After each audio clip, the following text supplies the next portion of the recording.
Welcome to Bible Culture Channel dalam edisi Devotion atau Saat Teduh.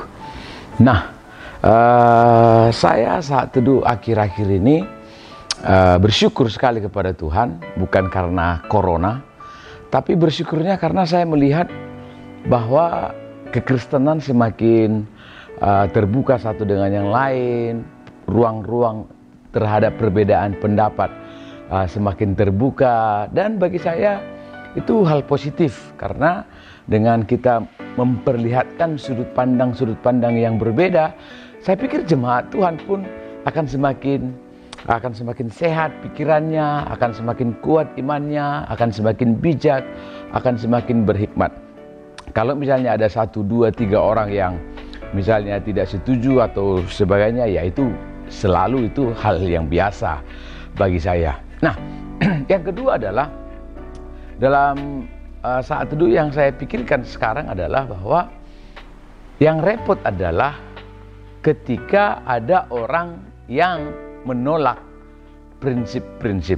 Contoh misalnya prinsip bahwa karena ada orang yang anti dengan karunia Roh Kudus atau manifestasi Roh Kudus, lalu ada orang yang berkata bahwa karunia Roh Kudus itu sudah tidak berlaku lagi. Atau yang kedua, ada orang yang menolak denominasi lain hanya karena mempertontonkan manifestasi dari karunia-karunia Roh Kudus. Nah, yang kedua adalah adanya beberapa kelompok yang berbeda, tapi bagi saya ini sudah berbeda dalam hal prinsip. Misalnya begini. Akhir-akhir ini saya dengar ada orang yang berkata bahwa dia menolak karunia-karunia roh itu masih ada sampai sekarang. Jadi ada yang mengatakan bahwa karunia Roh Kudus itu atau karunia-karunia roh itu sudah tidak berlaku sekarang. Bagi saya ini sudah prinsip. Nah, tapi sebaliknya kelompok B atau golongan yang lain sebaliknya fokus atau hanya mengunggulkan atau istilahnya itu hanya menonjolkan dari karya atau karunia-karunia Roh Kudus, sehingga itu bisa juga akhirnya tidak mencerdaskan umat atau membuat umat akhirnya tidak melakukan bagiannya. Nah, akibatnya kedua kelompok ini, kelompok A dan kelompok B, akhirnya berdebat, akhirnya berbeda pendapat, akhirnya tidak setuju satu dengan yang lain, tapi bukan dalam hal-hal yang utama. Tapi yang kedua, akhirnya fokus kepada fenomena yang ada. Nah, kalau kita fokus kepada fenomena yang ada, maka 3 tahun lagi, 5 tahun lagi akan ada fenomena yang baru, dan kita akan terus berbeda dalam melihat fenomena itu. Itu sebabnya saya mengajak kita untuk melihat apa kata Alkitab tentang karunia Roh Kudus, pribadi Roh Kudus. Bagi saya ini penting, karena kalau kita paham prinsip ini, maka nanti kita tidak akan fokus atau tidak mudah menghakimi seseorang hanya berdasarkan fenomena di lapangan atau fenomena modern atau hal-hal yang terjadi di kekinian. Dengan adanya teman-teman yang menolak prinsip-prinsip ketika berbicara tentang karunia Roh Kudus. Misalnya, golongan A mengatakan bahwa karunia Roh Kudus itu sudah berhenti untuk zaman sekarang. Tapi kelompok B sangat mengkultuskan pekerjaan Roh Kudus, sehingga semua aspek pelayanannya, tindak tanduknya itu hanya berdasarkan tentang kuasa Roh Kudus, sehingga kadang-kadang menghempaskan atau menyingkirkan usaha manusia. Nah, bagi saya ini sudah masuk kepada prinsip. Kalau kita lihat dalam Alkitab bahwa salah satu sifat dari Roh Kudus itu adalah kekal. Karena kekal, maka dia tidak berubah. Karena dia tidak berubah, maka mestinya sampai sekarang pun Roh Kudus tetap bekerja, karena pribadinya itu kekal. Jadi secara hakikat dia bekerja. Nah, tetapi ini yang perlu kita paham. Tapi secara manifestasi, secara fungsi, secara karya, Roh Kudus itu berkarya secara berbeda-beda. Misalnya kalau kita lihat dalam Perjanjian Lama, Roh Kudus atau Tuhan bekerja kepada Abraham, berbeda caranya dia bekerja kepada Adam misalnya.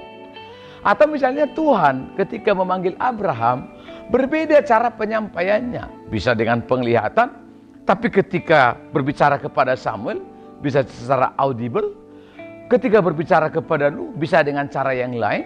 Ketika berbicara kepada Musa, bisa dengan memperlihatkan teofani dalam bentuk semak belukar. Dan itu macam-macam. Nah, itu adalah Tuhan kita. Tuhan yang tidak berubah hakikatnya, tapi Tuhan yang kreatif dalam berjumpa atau bertemu secara pribadi dengan orang-orang. Maka gejala-gejala dari kuasa Tuhan itu bisa berbeda-beda walaupun Tuhannya sama. Atau contoh yang kedua, ketika Roh Kudus menguasai Daud, maka ekspresi Daud atau manifestasi Roh Kudus atas Daud itu berbeda dengan manifestasi Roh Kudus yang dialami oleh tokoh-tokoh lain. Kalau Daud bahkan dia sampai telanjang, kalau dia sampai lompat-lompat, dan seterusnya. Tapi waktu Roh Kudus misalnya berhadirat atau menguasai Paulus misalnya, atau misalnya Petrus, mungkin dengan cara yang berbeda, dengan cara yang santai, dengan cara yang sunyi, dan seterusnya. Itu adalah karya dari Tuhan yang tak terbatas. Jadi kalau kita paham prinsip ini, maka saya hanya berpikir, maka nanti kita tidak mudah dalam menolak prinsip. Prinsip bahwa Roh Kudus tetap bekerja, tapi dengan cara yang berbeda-beda. Nah, jadi misalnya begini. Kalau seumpama saya bertemu dengan seseorang atau denominasi gereja yang ketiga memanifestasikan kuasa Roh Kudus dengan cara melompat-lompat, dengan cara menangis, dengan cara histeris misalnya, maka seharusnya saya tidak bisa mengklaim atau menghakimi bahwa itu kuasa dari setan misalnya. Itu bisa saja kuasa Roh Kudus, tapi dengan cara yang berbeda. Mungkin saja kepribadian orang itu berbeda, mungkin bisa saja masalah orang itu berbeda, mungkin saja kondisinya berbeda. Tapi bisa juga Roh Kudus bekerja kepada seseorang dengan cara yang santai-santai. Oh, sangat bisa. Ekspresinya datar. Bisa. Cara berdoanya diam-diam. Bisa. Nah, ingat ya, bahwa Roh Kudus tetap bekerja sampai sekarang. Jadi saya menolak teori yang saya dengar akhir-akhir ini yang mengatakan bahwa karunia roh itu sudah berakhir. Ya. Malah saya pikir gereja itu ada untuk mempraktekkan karunia-karunia atau untuk mengefektifkan karunia-karunia, atau dengan kata sebaliknya, karunia Roh Kudus itu diberi karena gereja, karena pendeta, karena umat Tuhan membutuhkan karunia-karunia itu. Karena pelayanan rohani ini mustahil bisa kita kerjakan hanya dengan mengandalkan bakat atau talenta. Maka perlu karunia roh. Yang ketiga, adanya tindakan atau usaha untuk mengeneralisasi pengalaman. Nah, ini juga sudah masuk kepada prinsip dan ini perlu kita diskusikan. Roh Kudus tetap bekerja secara efektif, secara maksimal, secara bebas, secara tak terduga, dan seterusnya. Itu adalah Tuhan yang Maha Kuasa, yang tak terbatas. Nah, tapi yang kedua tadi kita tahu bahwa Roh Kudus bekerja secara berbeda-beda. Karena itu yang ketiga, seharusnya kalau kita mengacu kepada Alkitab, tidak boleh ada usaha untuk mengeneralisasi pengalaman seseorang dengan pengalaman orang lain. Atau pengalamannya dijadikan dasar untuk menghakimi pengalaman orang lain. Ini nanti akan repot.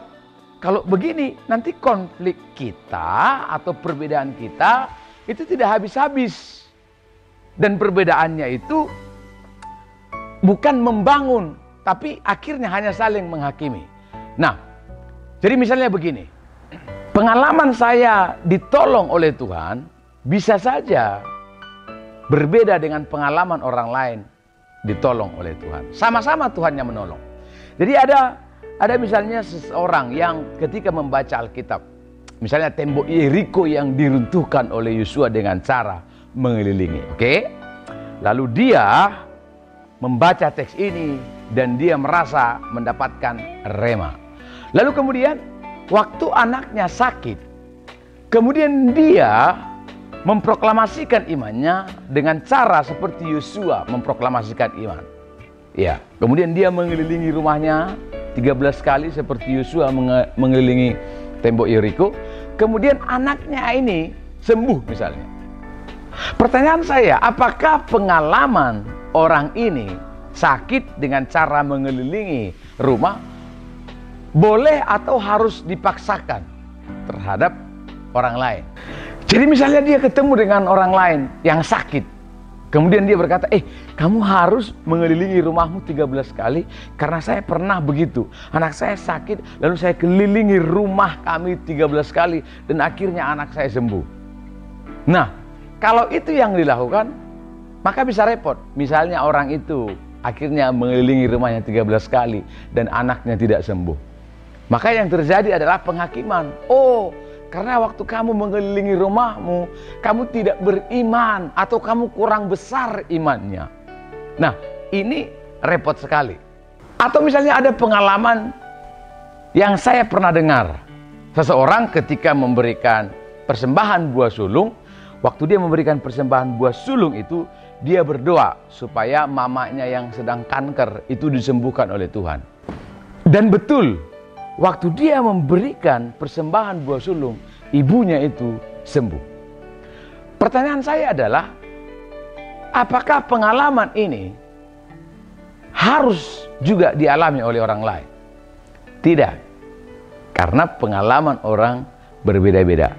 Maka seharusnya pengalaman dengan Tuhan itu tidak boleh digeneralisasi. Seseorang yang didoakan lalu rebah, lalu jatuh, lalu menangis, itu bisa saja pekerjaan dari Roh Kudus. Oh, sangat bisa, ya. Tapi pengalaman rebah ini, jatuh ini tidak harus sama manifestasinya dengan orang lain yang juga mengalami pengalaman Roh Kudus. Jadi saya pikir kalau seumpama kita paham prinsip ini, mungkin kita tidak mudah berkonflik dalam hal-hal yang praktis, ya. Apalagi kalau sudah sampai kepada prinsip menolak karya Roh Kudus. Bagi saya ini akan repot. Jadi gereja yang pemanifestasian Roh Kudusnya soft tidak bisa menghakimi gereja yang pemanifestasian Roh Kudusnya itu wah, ya. Karena cara Roh Kudus bekerja itu bisa berbeda-beda. Jadi prinsip ini kita perlu pahami bahwa sampai saat ini Roh Kudus bekerja, dia berkarya secara luar biasa dengan bebas. Bahkan kadang-kadang di luar oleh kemampuan kita untuk memahaminya. Tapi yang kedua adalah karena Roh Kudus itu bekerja, berfungsi, berkarya, bermanifestasi secara berbeda-beda, maka dia bebas. Pengalaman orang bisa berbeda-beda. Nah, yang keempat, sejauh mana kita mengkritisi atau kita punya ruang mengkritisi gerakan-gerakan Roh Kudus yang akhir-akhir ini kita bisa lihat. Prinsipnya adalah jika seumpama gerakan itu sudah melanggar prinsip-prinsip Alkitab, bagi saya tidak ada ampun. Misalnya begini, kalau seumpama ada seseorang yang mengatakan minyak urapan itu bisa menyelamatkan, atau minyak urapan itu mengampuni dosa. Waduh, ini jelas.